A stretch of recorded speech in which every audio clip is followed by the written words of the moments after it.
சம்பந்தி, அப்புறம் உங்ககிட்ட ஒரு முக்கியமான விஷயத்தை பத்தி பேசணும். ஏம்மா, எதுக்கு அவர் உங்களை சம்பந்தின்னு கூப்பிடியாரு? நீங்களும் எதுக்குமா அவரு சம்பந்தின்னு கூப்பிடுறிய?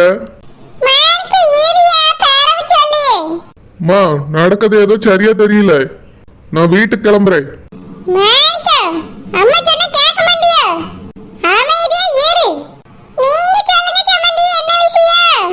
சம்பந்தி, எங்களுக்கு ஒரே ஒரு கண்டிஷன் தான். கல்யாணம் முடிஞ்ச உடனே என் பொண்ணையும் மாப்பிள்ளையும் தனி கொடுத்துன்னு வச்சிருப்பீல்ல? மைனி இருங்க மைனி, பேசுவோம். அது எப்படி உடனே வைக்க முடியும்? பேரவு வேணா வைப்பாவே. பேரவும் சரி உடனேயும் சரி அதெல்லாம் வைக்க முடியாது. ஏம்மா, அவர் யாருமா தனி கொடுத்துன்னு வைக்கணுங்காரு? என்னமா நடக்குங்க? எல்லாத்தையும் என்னதான் பிரச்சனை? மாப்பிள்ளைங்காரு பொண்ணுங்காரு, உன்னை சம்பந்திங்காரு தனி கொடுத்தனங்காரு. என்னதாமா நடக்கு? நம்ம எதுக்காக எல்லாரும் இங்க வந்து உட்கார்ந்துருக்கோம்? சும்மாலாம் இருக்க முடியாதுமா. என்னன்னு சொல்லுங்க, இல்லைன்னா எழுந்து வெளியே போயிருவேன்.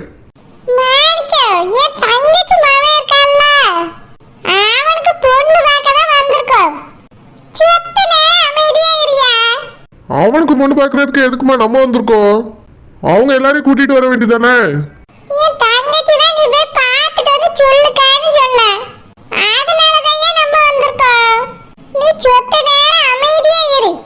மாப்பிள்ளை என்ன சொல்லியாரு? பொண்ணு உடனே பாக்கணும், கூட்டிட்டு வாங்கன்னு சொல்லியாரோ?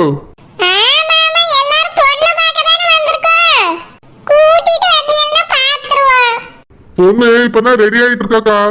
ரெடியான உடனே வந்துருவா. முதல்ல நம்ம பேச வேண்டிய விஷயத்தெல்லாம் பேசிடுவோம். இல்ல, தனி கொடுத்தனத்தை பத்தி தான் சொல்றேன். கல்யாணம் முடிஞ்ச உடனே என் பொண்ணையும் மாப்பிள்ளையும் தனி கொடுத்துன்னு வச்சிருங்க.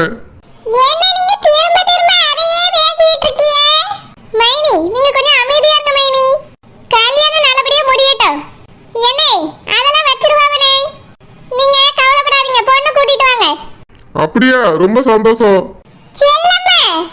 மைனி இருங்க மைனி, எதா இருந்தாலும் பிறகு பேசுவோம்.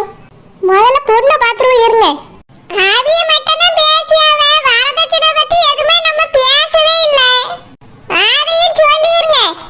பிறகு அதையும் சொல்லல இதையும் சொல்லலன்னு சொல்ல போறாவே. மைனி அவிய பிள்ளைக்கு அவிய என்ன செய்யாமலே விட்டுருவாவே. ஆமா மைனி, அவிய பிள்ளை என்ன சும்மாவா அனுப்பிடுவாவே? வீட்டை பாத்தியெல்லாம் எவ்வளவு பெருசுன்னு நல்ல செய்வாங்க மைனி. இருந்தாலும் பேசிருங்க. அப்புறம் நம்ம ஒண்ணுமே கேட்கலனாலும் ஒண்ணும் தர மாட்டோம்னு சொல்லிட போறாவே. சரி மைனி, அப்புறம் உங்க பொண்ணுக்கு செய்ய வேண்டியதெல்லாம் கரெக்டா செஞ்சிருங்க. நாங்க அது இதுன்னு கேட்க மாட்டோம். நகை நட்டு பொருள் எதுவா இருந்தாலும் கரெக்டா இருக்கணும் எங்களுக்கு. ஒண்ணும் செய்யாம மட்டும் இருந்துறாதுங்க, அப்புறம் சரி வராது. எங்க பிள்ளைக்கு நாங்க செய்யாம விட்டுருவோமா? அதெல்லாம் நிறையவே செய்வோம். மாப்பிள்ளை என்ன பாத்துக்கிட்டே இருக்கிய? வடை எடுத்து சாப்பிடுங்க. உங்களுக்காக தானே எல்லாம் செஞ்சு வச்சிருக்கு. சாப்பிடுங்க மாப்பிள்ளை, பொண்ணு வரோம். பாட்டி, யார மாப்பிள்ளைன்னு சொல்றீங்க? உங்களதான். மாப்பிள்ளைய மாப்பிள்ளைன்னு சொல்லாம வேற என்ன சொல்ல? சாப்பிடுங்க மாப்பிள்ளை, வடை பந்து பந்தா இருக்கும். என் பேத்தி கைனால செஞ்சது. உங்களை கட்டிக்க போறவ ஆசாசியா உங்களுக்காக செஞ்சது. என்னது? என்னைய கட்டிக்க போறவளா? ஏம்மா, என்ன இதெல்லாம்? மாணிக்கா, எதுவா இருந்தாலும் வீட்டுக்கு போய் பேசிக்கிடுவோயா. நீ கொஞ்சம் பொறுமையா இரு, வடை எடுத்து சாப்பிடு. அவங்க பொண்ணை நான் கட்டிக்க போறேன்னு சொல்லிட்டு இருக்காங்க. என்னம்மா இதெல்லாம்? எனக்கு தான் பொண்ணு பார்க்க கூட்டிட்டு வந்திருக்கீங்களோ? இல்ல மாணிக்கா. சும்மா இருங்கம்மா, எனக்கு வந்ததுல இருந்து சந்தேகமா தான் இருந்து. இப்போ அவங்க சொல்றதுலே தெரிஞ்சு போச்சு. எனக்கு தான் பொண்ணு பார்க்க கூட்டிட்டு வந்திருக்கீங்கன்னு. என் பொண்டாட்டிக்கு எனக்கு ஒரு சின்ன பிரச்சனை தான். அதுக்கு அவளை என்கிட்ட இருந்து பிரிச்சுட்டு எனக்கு இன்னொரு கல்யாணம் பண்ணலான்னு முடிவு பண்ணிட்டீங்களோ? ஏமா இப்படி பண்றீங்க?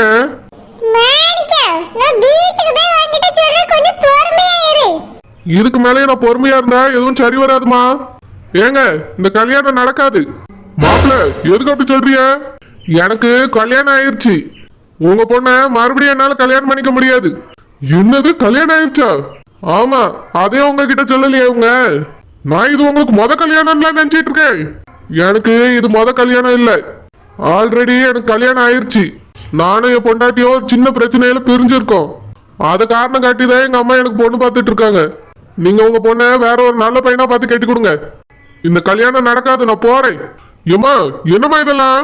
உங்க மகனுக்கு இது 2வது கல்யாணமா? ஆமா, 2வது கல்யாணம் விட்டுட்டு போயிட்டா. இனி அவளே வந்தாலும் நாங்க சேர்த்துக்கிட மாட்டோம். நீங்க ரெண்டாவது கல்யாணம் நினைச்சு வருத்தப்படாதங்க. மொத கல்யாணம் நினைச்சே உங்க பொண்ணு கெட்டிட்டாங்க. அவன் என்ன அவளை கல்யாணம் பண்ணிட்டு குழந்தைய பெத்துக்கிட்டானா இல்ல அவனுக்கு தான் வயசாயிட்டா? என்ன சின்ன பையன் மாதிரி தான் இருக்கா. உங்க பொண்ணு கெட்டி வைங்க, அவன் நல்லா பாத்துக்கிடுவான். ஏமா என்னமா பேசுறீங்க நீங்க? ரெண்டாவது கல்யாணம் நீங்க அப்பவே சொல்லியிருந்தா இந்த கல்யாணத்துக்கு நாங்க ஒத்துக்கிட்டு இருந்திருக்கவே மாட்டோம். உங்களை பொண்ணு பார்க்கவும் வர சொல்லியிருக்க மாட்டோம். இப்படி பண்ணிட்டீங்களேம்மா. எல்லாரும் சேர்ந்து எங்களை குடும்பத்தோட ஏமாத்திட்டீங்களே. அப்படி என்ன ஏமாத்திட்டோம்? உங்க பொண்ணை என்ன கல்யாணம் பண்ணிக்கிட மாட்டோம்னு சொன்னோமா? இல்ல மாப்பிள்ளை தான் வேண்டாம்னு சொல்லிட்டு போயிட்டானா? இதோ இப்ப வேண்டாம் தானமா அவரு சொல்லிட்டு போனாரு. அது இப்ப சொல்லியிருக்கா, நாங்க சொன்னா சம்மதிப்பா. நீங்க உங்க பொண்ணு கெட்டிட்டாங்க. எங்க மைனி தங்கம் போல வச்சு பாத்துக்கிடுவாவே. தாங்குன்னு தாங்குவாவே. அது மட்டும் இல்ல, சொத்து பத்தல இவளுக்கு ஏகப்பட்டது இருக்கு. உங்க பொண்ணு கெட்டி கொடுத்தீங்கன்னா அவ சந்தோஷமாவும் நிம்மதியாவும் வாழ்வா. ஏமா எல்லாரும் மரியாதையா வெளியே போயிருங்க. என்னைய தேவையில்லாம பேச வைக்காதங்க. என்ன இப்படி பேசுறீங்க? உங்க பொண்ணு வாழ்க்கை நல்லா இருக்கணும்னு தான் நான் அறிவுரை சொல்லிட்டு இருக்கேன். அவியவனோ சாதாரண குடும்பம் கிடையாது. ஏகப்பட்ட சொத்து இருக்கு, தோட்டம் தோறாமனு ஏகப்பட்டது இருக்கு. உங்க பொண்ணு இப்படிப்பட்ட குடும்பத்துல கல்யாணம் பண்ணிட்டு போறதுக்கு கொடுத்து வச்சிருக்கணும். நான் சொல்றது தயவு செஞ்சு கேளுங்க. வர புதன்கிழமை நாள் ரொம்ப நல்லா இருக்கு. அன்னைக்கே கோயில்ல வச்சு கல்யாணத்தை முடிச்சிருவோம். என்ன சொல்றீங்க? ஏமா மரியாதையா எல்லாரும் வீட்டை விட்டு வெளியே போயிருங்க. இல்ல போலீஸ கூப்பிட வேண்டி இருக்கும். ராசாத்தி, வா போவோம். இவிய மகளுக்கு நம்ம குடும்பத்துல வந்து வாழ கொடுத்து வைக்கிறேன். வா போவோம், நம்ம வேற பொண்ணு பாப்போம். இல்ல மைனி, இவ்வளவு தூரம் நம்ம வந்து பேசியாச்சு. மறுபடியும் எதுக்கு இன்னொரு பொண்ணை பார்த்து நாளை கடத்திட்டே இருக்கணும்? இவிய கிட்ட பேசுவோம் மைனி. அது என்ன ஒத்துக்கிட மாட்டேங்கவல்ல? நீ முதலே ரெண்டாவது கல்யாணம்னு தெளிவா சொல்லியிருக்கணும்.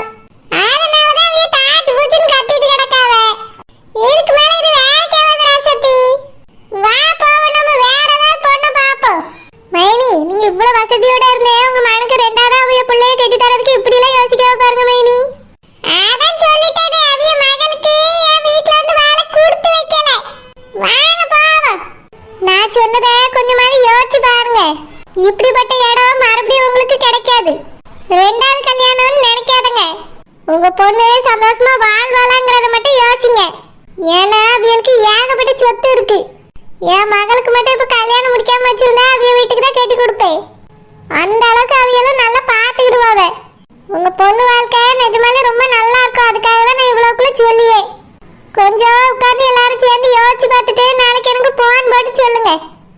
இல்லைன்னா நாங்க வேற பொண்ணை பாத்துருவோம். போயிட்டு வரோம். நம்மள குடும்பத்தோட ஏமாத்திட்டாவில எப்படி? இந்த மாதிரி எந்த பிரச்சனையும் இருக்கக்கூடாதுன்னா மாப்பிள்ளைய போய் முதல்ல பார்த்துட்டு வந்தோம். ஆனா சரியா விசாரிக்காம வந்து தொலைச்சிட்டோமே. தெரிஞ்சிருந்தா இவள வீட்டு பக்கமே வர விட்டுருக்க மாட்டோம். எனக்கு ஒண்ணு தோணுது.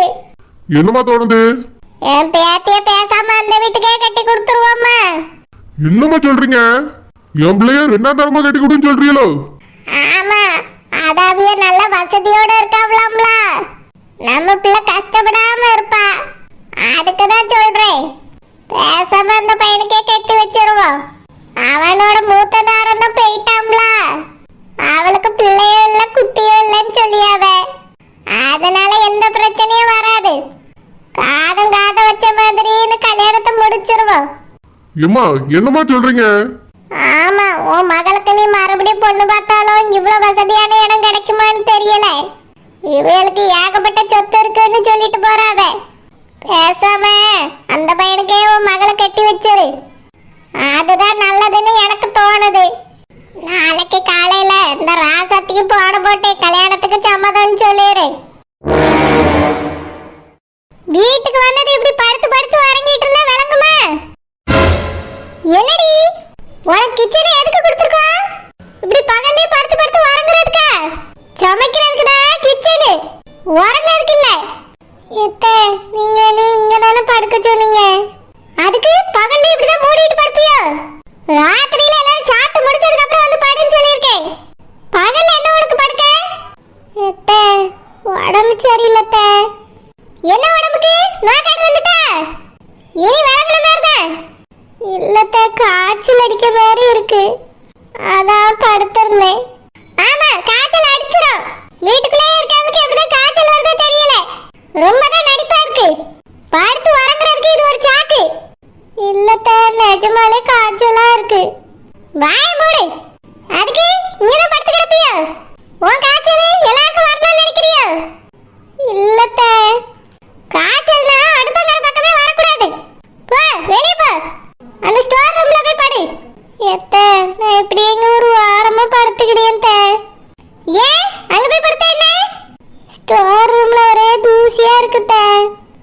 போய் படுத்தா எனக்கு அந்த தூசிலாம் ஒத்துக்கல.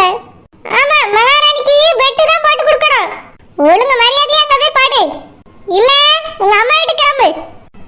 வேண்டாம், நான் அங்கேயே போய் படுக்கேன். ஏய், இதை யார் எடுத்துட்டு போவ? எது சொன்னாலும் உடனே கண்ணீர் கொட்டிரும். என்னவோ இவ்வளவு நான் கொடுமைப்படுத்துற மாதிரி தான். காய்ச்சல வச்சுட்டு அடுப்பங்கரையில வந்து படுத்திருக்காளாம். சரி, என்னதான் பிள்ளையே தெரியல. முதல்ல டெட்டால் ஊத்தி இந்த இடத்தையே தொடச்சு விடணும்.